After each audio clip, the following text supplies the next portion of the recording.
Public Works website, sfpublicworks.org. As this is a virtual hearing, there is no sign-in sheet. So if you would like to receive information about the hearing, or the results of the hearing, please send an email to the email address listed on the hearing notice. Today, there are 6 items to be held at this hearing.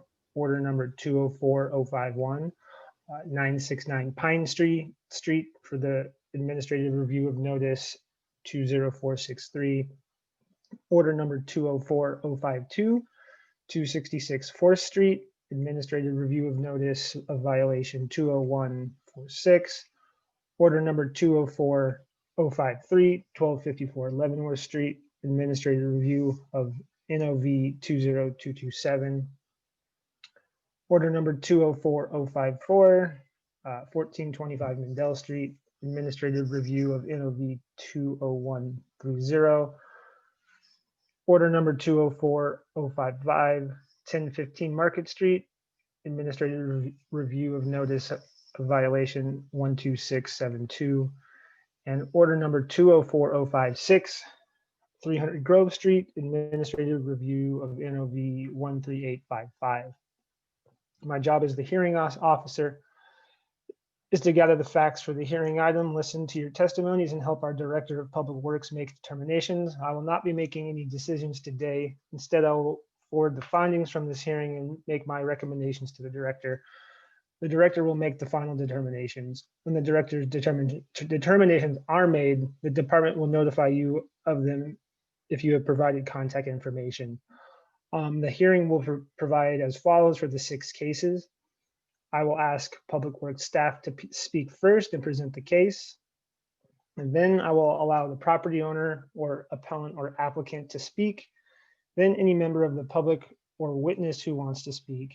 Then the department, if the department would like to address any comments. And then the property owner or appellant or applicant again, if the person has any rebuttals. Each speaker will have up to 3 minutes to speak. The clerk will monitor the time for all speakers and will indicate when the speaker has 30 seconds left.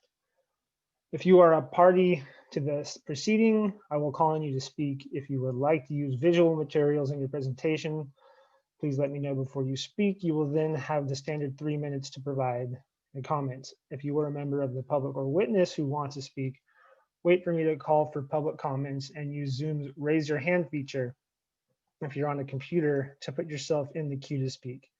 If you are dialing in on your phone, dial *9 to indicate you're raising your hand. When it is your turn to speak, I will recognize you. If on your phone and you're muted, press *6 to unmute yourself. If you would like to use visual materials in your presentation, please let me know before you speak. You will then have the standard 3 minutes to provide your comments. Comments and questions should be addressed to me and not to the department or the applicant. If you cannot finish your comments within the allotted time, you may submit written testimony to me by the end of the hearing. If I feel that a question is warranted, I will ask the question. After all comments are completed, I will close the item. We will now begin the hearing. Will Public Works please present the first case?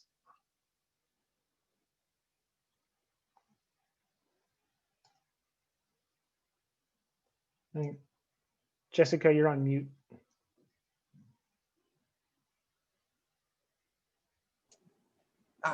Can you hear me now? Yes. Okay. My name is Jessica Salami. I will be presenting on behalf of the department.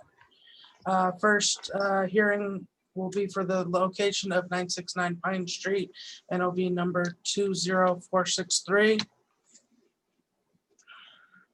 me 1 second here. On Thursday, August 27th, 2020, around 2:45 p.m., an inspector responded to a complaint regarding unsafe construction work on the sidewalk at 969 Pine Street. Upon arrival, the inspector found an active trench surrounded by excavation debris without a path of travel, blocking the sidewalk and unpermitted.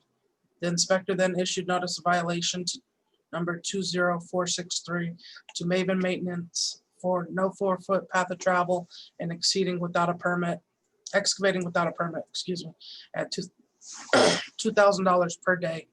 On Friday, August 28, 2020, the violation was closed as the issues were resolved and permit number 20IE-00452 was obtained. The notice of violation was closed out with a final penalty of $2,000 per day. This is the appeal letter from Maven Maintenance. A copy of the notice of violation that was issued. And these are photos from the site. From the inspection on August 27th. As you can see in the second photo in the middle, there's a gap and hole where it's not even protected from pedestrians. And then on August 28th, this is the final photo where it's been blocked off from pedestrians and an additional plyboard was placed for path of travel. Copy of the invoice showing the $2,000 per day violation. Copy of the permit,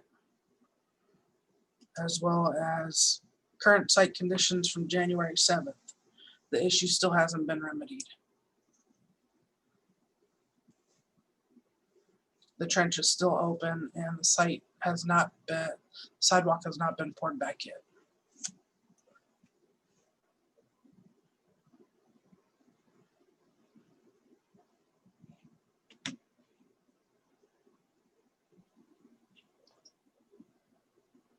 Okay, thank you. Is that all? That's it for me. Okay, cool. Is the applicant here?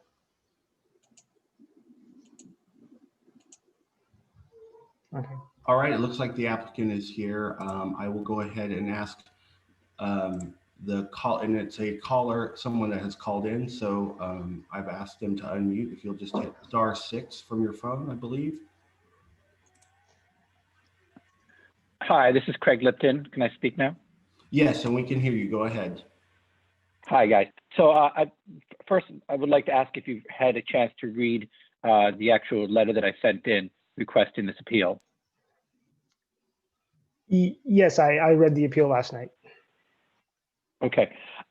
So I just like to address a few things. I'm the general contractor. I did have a subcontractor that was contracted to pull the permit for the sidewalk.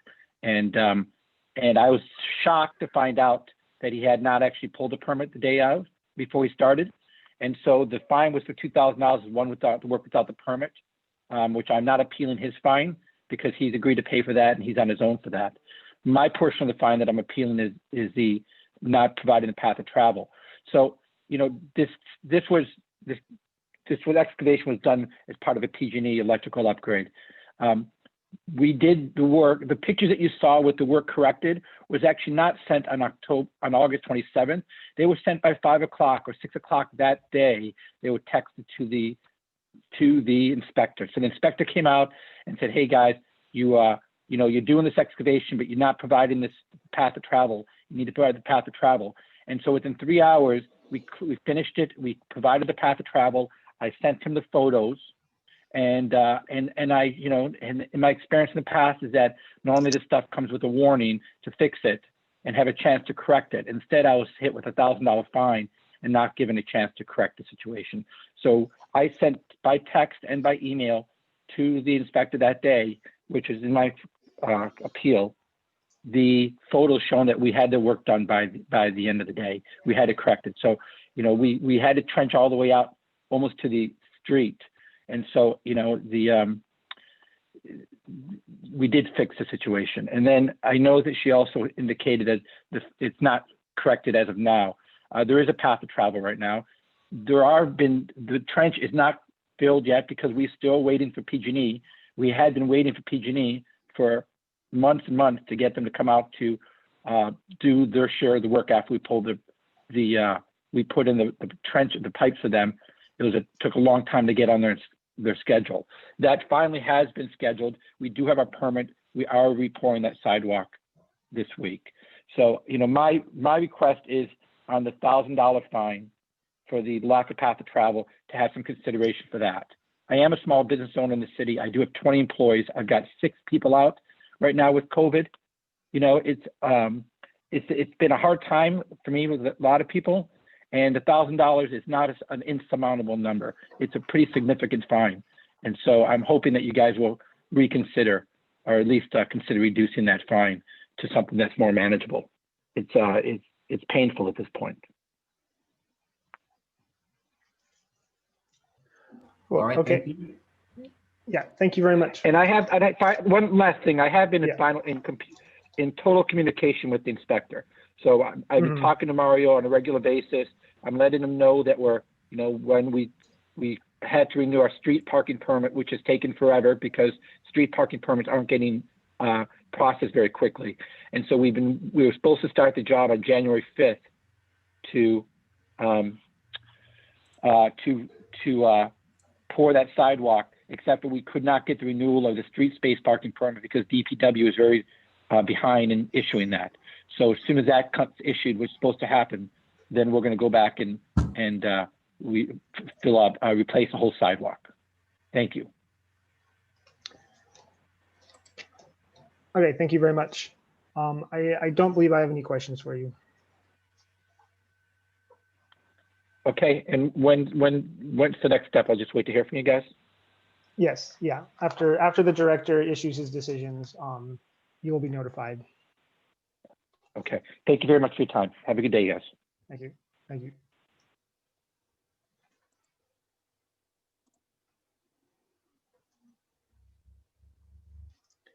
Okay, does the department have any other comments? No other comments. Okay, if there's no one else from the public who would like to speak on this item, I will close it and move on to the next order of, I believe it is 266 4th Street.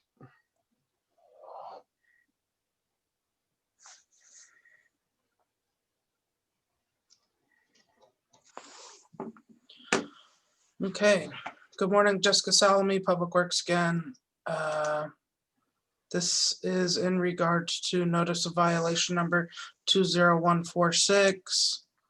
On Tuesday, February 25th, 2020, around 10 a.m., an inspector responded to a complaint regarding a container placed in the parking lane at 266 4th Street. Upon arrival, the inspector found a large debris box, unbonded with San Francisco Public Works, without a 7-day permit, missing reflectors and striping, and covered in graffiti. The inspector then issued notice of violation 20146 to Republic Services for improper housekeeping, graffiti, missing reflectors, and striping, and no 7-day permit, and debris box not bonded with San Francisco Public Works, with a total penalty of $2,300. This is the appeal letter from Republic Services, a copy of the violation, and the inspection photos from February 25th. As you can see, the debris boxes in the parking lane completely covered with graffiti, and it is missing all sides reflectors and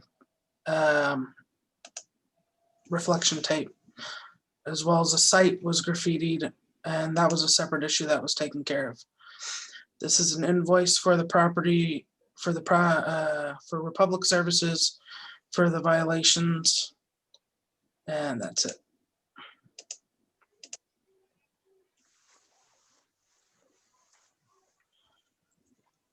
Okay, thank you. Is there, okay, yeah, it looks like there's someone from the public, Travis Armstrong.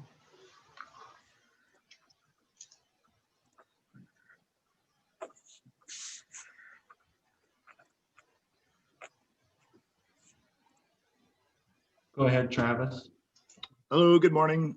Travis Armstrong, General Manager for Republic Services. First of all, just appreciate your time and staff's quick response yesterday.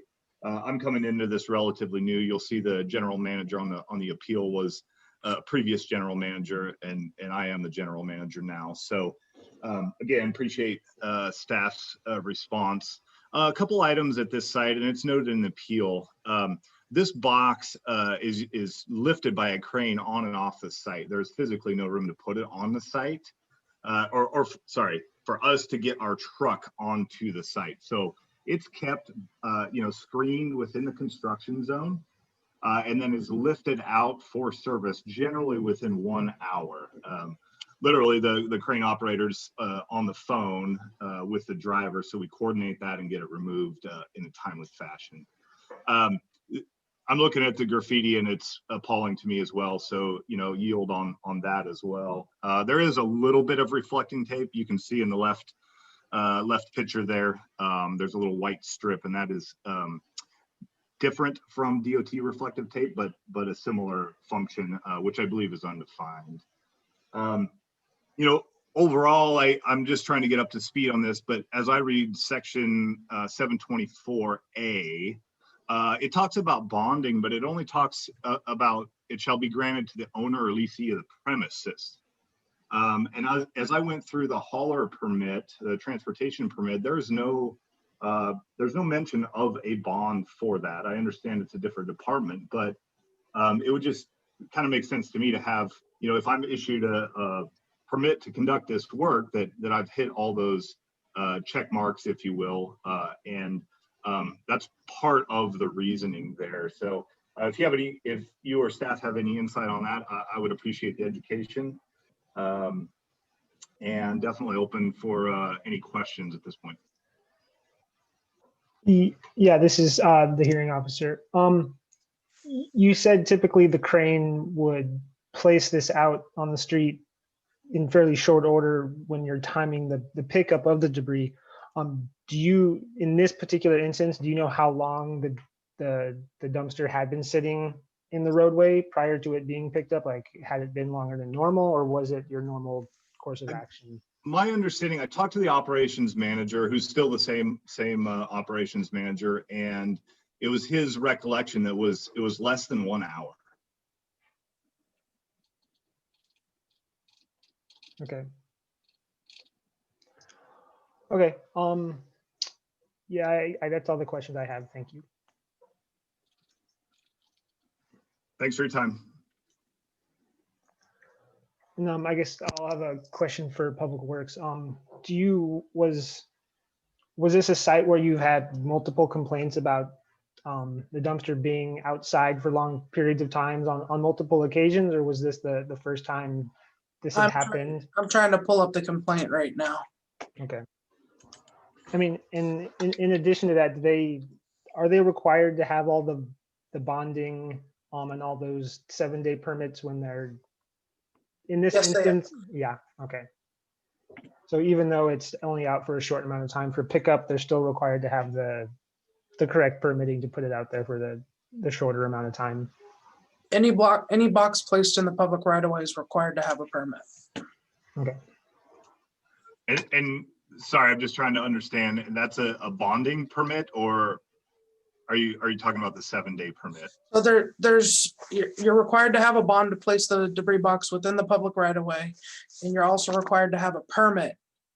So the bond is if somebody, it's for liability purposes. If somebody were to get into an accident with your debris box, it's basically your insurance for your debris box. Can you point me in the right direction? And obviously, I'm not trying to put you on the spot, and maybe you could email me that. Yeah, I have a trifold that we can email you, and you can go from there. It has all the information on it. Yeah, that would be great. And just from a public perception perspective, hopefully we can have some interdepartmental communication. And when the transportation permit's filled out, this is a line item on there, and it's very clear. Yeah. I would make that recommendation. Yeah, and that's something that could definitely be coordinated with the Department of the Environment. They should be pointing you guys towards our direction for additional permits as well. I mean, we always tell everybody that they need to get their permits from the Department of Environment when they apply for our permits. Yeah, that clarification would have been great. Appreciate your time. Sure. Okay. Yeah, and Jessica, maybe some follow-up after this to see if on the history of complaints at the site and if it was an ongoing problem or one-time thing. There's a long list of complaints at the site. Okay. All right. Thanks. Okay. If there's no other comments, I will close this item and move on to the next one, which is 1254 Leavenworth Street.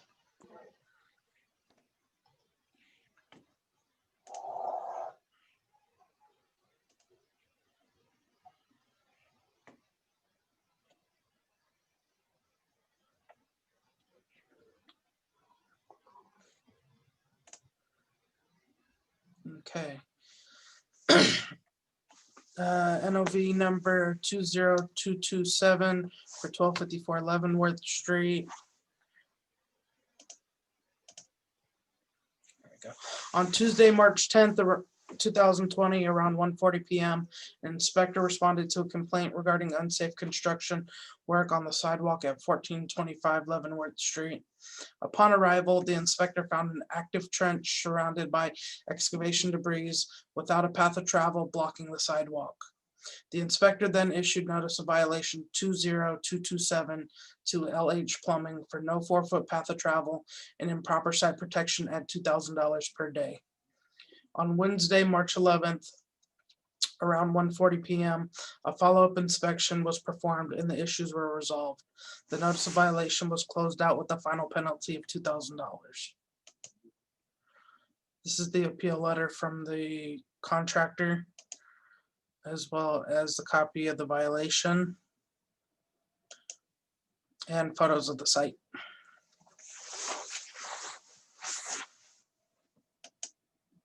And these were the follow-up photos. What was the difference in date between the citation and the follow-up photos? It was the One next day. Okay, Yes, next day. thank you.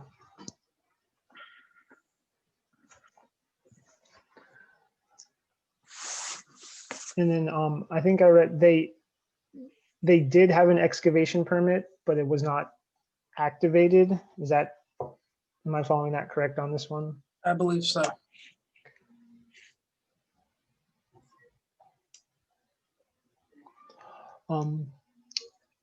Okay, thank you. That is all.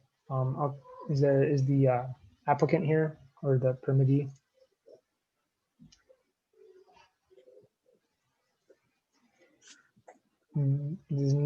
Does not appear so. I guess I'll ask the applicant is not here. I'll ask the department a few more questions. Is this a contractor that you've dealt with in the past, or was this a first instance of them getting a fine? I'm unfamiliar with the contractor personally. Okay. I don't know if my staff has worked with them in the past. Yeah, because their appeal stated that they were a fairly new business and they had just started themselves. So they could, it's possible they don't have a lot of experience, but they did have a permit. It just wasn't activated, and they weren't following the proper path of travel and housekeeping rules. And this was right in a bus stop as well. Bus stop, okay.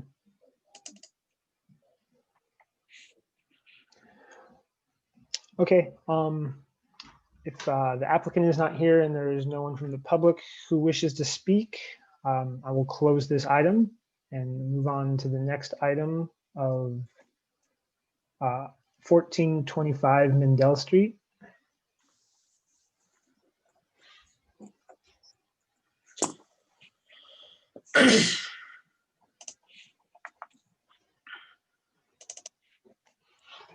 Okay, Jessica Salome, Public Works again, NOV number 20130 for 1425 Mendel Street. On Tuesday, February 11th, around 1:20 p.m., an inspector responded to a complaint regarding a scaffolding on the sidewalk at 1425 Mendel Street. Upon arrival, the inspector found scaffolding on the sidewalk without a street space permit. The inspector issued a correction notice number 20130 to Dejani Construction for occupying the public right-of-way without a street space permit and to obtain a street space permit or remove the scaffolding within 72 hours. On Tuesday, February 18th, around noon, a follow-up inspection was performed and the issues were not resolved. The inspector then issued notice of violation 20130 for occupying the public right-of-way without a street space permit at $1,000 a day. Final inspection on Wednesday, March 19th, February 19th showed that street space permit number M1195627 was pulled and the notice of violation was closed out with a final penalty of $1,000. This is the appeal letter from Musa Dejani. Copy of the violation and the inspection photos from February 11th as well as February 18th. And a copy of the permit. Okay. Copy of the invoice. Okay, so thank you. I just want to get the timeline correct. Looks like February 11th, they were kind of given a warning and told they need to apply for a permit. A week later, apply for a permit or remove the scaffolding. A week later, the scaffolding was still there, but no permit had been pulled.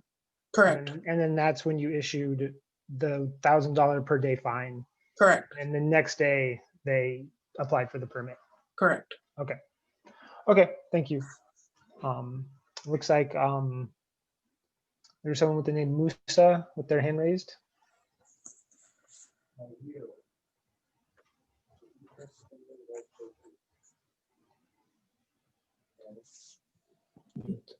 Go ahead, Musa, just you need to unmute. Can you hear me or no? Yep, Yes. we can hear you. Go ahead. Oh, okay. So, yeah, so the dates are correct, but then I pulled the permit on the 18th because I received the violation. It was mailed to me on the 13th. And then I got it on the 15th. On the 17th, it was a holiday because I believe it was Washington birthday. On the 18th, I did pull the permit, not the 19th. Okay, so Yes, go ahead. so yeah, so you're saying that no one received the violation in person. It was, Correct. but then And who? then Okay. sorry, go Well, ahead. then who? Then on Feb, but so there's an inspection on February 11th. Was anyone told in person at that time to? No, nobody was working at that space till the 18th, till we came back to that site on the 18th. But then I did receive in the mail the violation on the 15th, and then on the letter, the stamp that it was mailed on the 13th. And then on the 17th, it's a holiday. And right away on the 18th, I pulled the permit, not on the 19th. Okay. Okay. Cool. All right. Thank you. Sure. And then what type of? I mean, it seems like this is a new building construction. Yeah, it's a new building construction. And then we have the permit, the building permit number 2007-0503-0367. And then, as you can see from the pictures, we're really not blocking the sidewalk at all. There is like other structure you can see from the pictures before that, where Salome put a couple of pictures before that, if she can show it again. So there is other obstacles that we were not really blocking the sidewalk at all. It's a humongous, yeah, there you go. That one. And that, yeah, these pictures. Yeah. Okay. Thank you. I think that I don't have any other further questions for you. So Steve, real yeah. quick, just so that we're all clear, the violation isn't for path of travel issues. It's for having the scaffolding within the public right of way without a permit. Without a permit. Yeah. Okay. And then so the original inspection was made on the 11th, but it does look like, no one was told in person at that time. And then they were mailed the the violation, or they were mailed the warning, and they say they received it on the 15th. Is that Correct. plausible? Yeah, it was, there is a stamp on the envelope on the Okay. February 13th. I received it on the 15th. And then on this, I mean, 17th, I would have pulled it right away, but Yeah. then it was a Washington And- birthday holiday. And I went on the 18th and I pulled it. And I did talk, I don't know if you remember me, Salmi, we did talk about this. And then you told me, just submit for a hearing. And that's when I submitted for a hearing. And you're the one who stamped my paper, like the one you showed earlier. Correct. Okay, thank you. Okay, thank you very much. I think I have all the info I need. I will Okay. close this item unless, does Public Works have anything else they would like to state? No, I'm good, Steve. Thank you. Thanks. I'm good, thank you. All right, thank you. Okay, bye-bye. Okay, I will move on to the next item. Go ahead. Which is 1015 Market Street.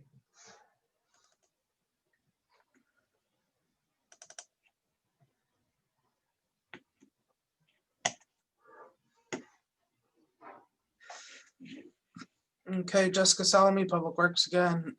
Notice violation number 12672 for 1015 Market Street.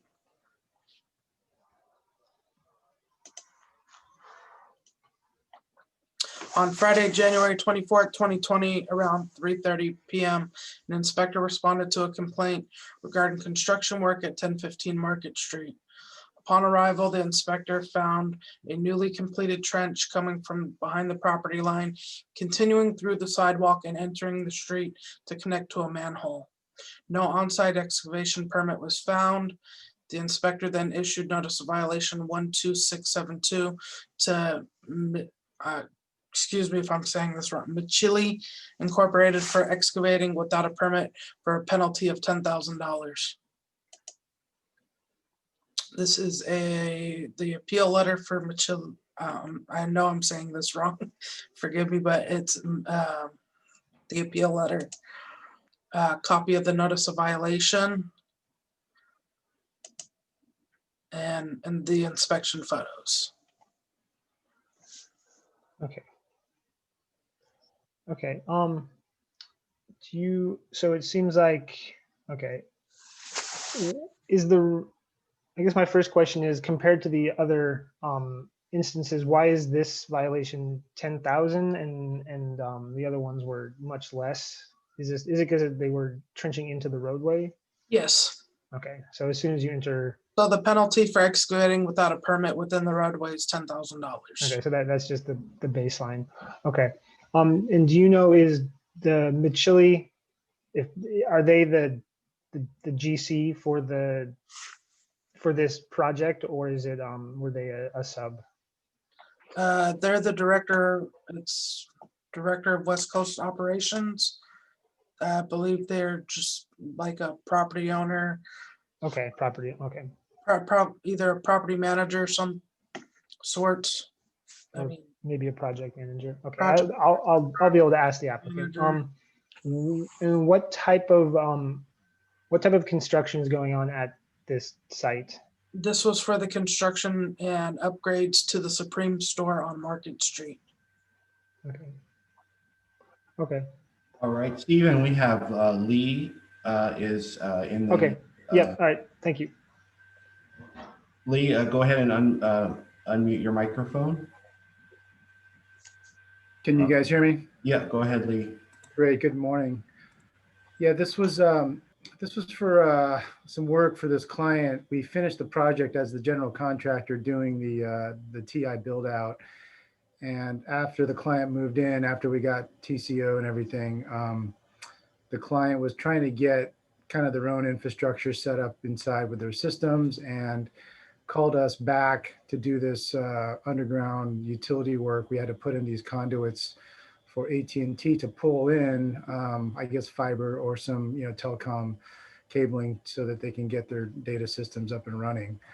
Well, the work that we were given, the scope of work that we were given, didn't include going into the street, But after we met with the AT&T, the utility company, shortly before they were scheduled to come in and do the work, the pulling of the cable and all the termination and startup, they said that we had to go out to the street to tie into this manhole that you're seeing in the picture. So it was kind of last minute, not to make excuses. We're definitely owning up to the violation.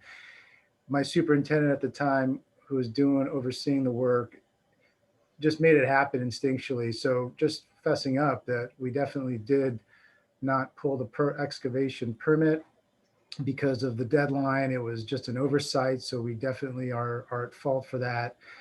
But once the violation was issued on the 7th of February, shortly after the violation, I personally went down there to meet with Inspector Mario Novoa with our offsite contractor who's approved by the city to do this kind of work. I wanted to try and get this resolved. So the problem I'm having is when I was down there last year in February, I think I spoke with Jonathan Vang, the director, because I was trying to get this resolved. And because the violation was issued, I was told that we have to request through the appeal process, requesting for that hole to be released, because I couldn't even pull the excavation permit February last year because there's a hole placed on this property address now because of the violation. So I requested the appeal, and I've just been waiting to hear back when we can have the hearing. So I do appreciate having the hearing today so that we could request the hole being removed on this property, or at least so we can pull the excavation permit, and then we could use our city-approved contractor to get the work done properly. Apparently, this street patch isn't done per the San Francisco standards. So we're ready and willing and prepared to do this work as soon as possible, but I just need some help getting that hole removed so we can pull the excavation permit and get it inspected and get it done properly. Cool. Yeah, I think that provided a lot of clarification. I don't think I have any other questions. Appreciate it. Thank you. Jessica, do you have any other comments? No, I'm good. Thank you. Okay. Well, I guess I have one question. So at the very end, he was talking about pulling another permit. He was just talking about like the AT&T work is done. He just needs to rectify or fix the work that was done to make it to city standards, more Correct. of the road patching, and then he was unable to. Patching and the sidewalk work needs to be completed. Okay. As you can see in the picture, they cut through 1, 2, 3, possibly 4 squares of sidewalk. And once you cut into 1 square sidewalk, it needs to be replaced in the full square, as well as the curb needs to be replaced because they cut into the curb and that diagonal patch is non-sufficient. Gotcha. And then he was, and because there's a current fine on the books, they were unable to pull the excavation permits to do that work. Correct. Okay. Thank you. If there's no further comments, I'll close this item and move on to I believe the final item of the day, 300 Grove Street.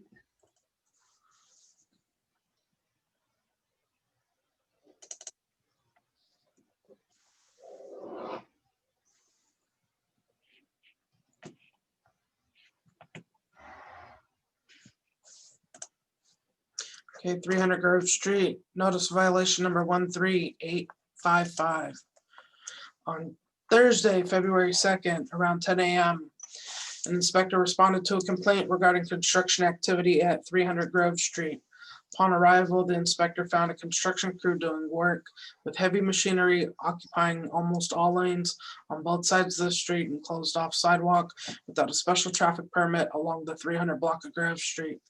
Inspector then issued a notice violation of West Coast Cranes Incorporated for violation of permit conditions, no special traffic permit for a total penalty of $1,000. It was the appeal letter. Sorry.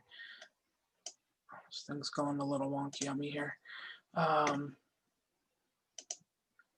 a copy of the permit, and as you can see in the permit conditions, it says the permittee shall comply with all existing traffic controls, parking restrictions, and it also requires them to pull and obtain a special traffic permit. This is a copy of the violation that I wrote.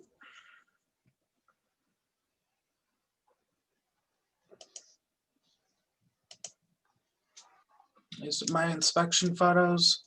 They took about 3 lanes of traffic in order to do this work. No special traffic permit. You can see the sidewalks closed. It was closed on both ends.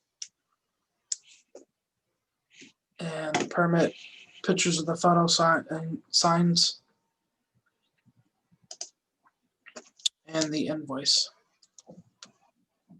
Okay. Okay. So they had a temporary occupancy permit, but that permit in itself required an additional special traffic permit, which they did not get. Correct. Is that a permit that BSM issues, or is that something that the It's a NTA permit that does? SFMTA issues, and it's all, as you can see here in the permit conditions. Mhm. The permittee shall also comply with any restrictions under the special traffic permit issued by SFMTA. For information related to construction traffic restrictions, please reference the latest regulations for working in San Francisco streets, the Blue Book. To download a copy, please visit https://www.sfmta.com Yeah. /services, Okay. so on and so forth. Yeah, so it seems like okay, that seems fairly clear to me. All right, yeah, I don't have any questions for you. Is the applicant or contractor here?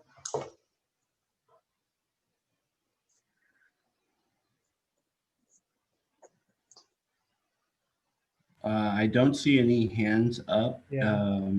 And we have Heloisa and Lee from the previous order there. I remember Lee speaking. I don't remember Helosia speaking. Heloisa is from our department. Oh, there she is. Okay. Okay, so it would appear that there's no one here for this particular case. I guess in regards to the 4-foot path of travel, it seems like if they would have gotten the NTA permit, it's likely that that whole sidewalk would have been closed anyways, right? They Correct. wouldn't have had people walking under the crane. But the major issue is they were blocking lanes of traffic without. Yeah. They had they closed the sidewalk without without the SFMTA permit, as well as the traffic lanes. And I do believe they also got a ticket from Ozzie Kalik from SFMTA. Okay.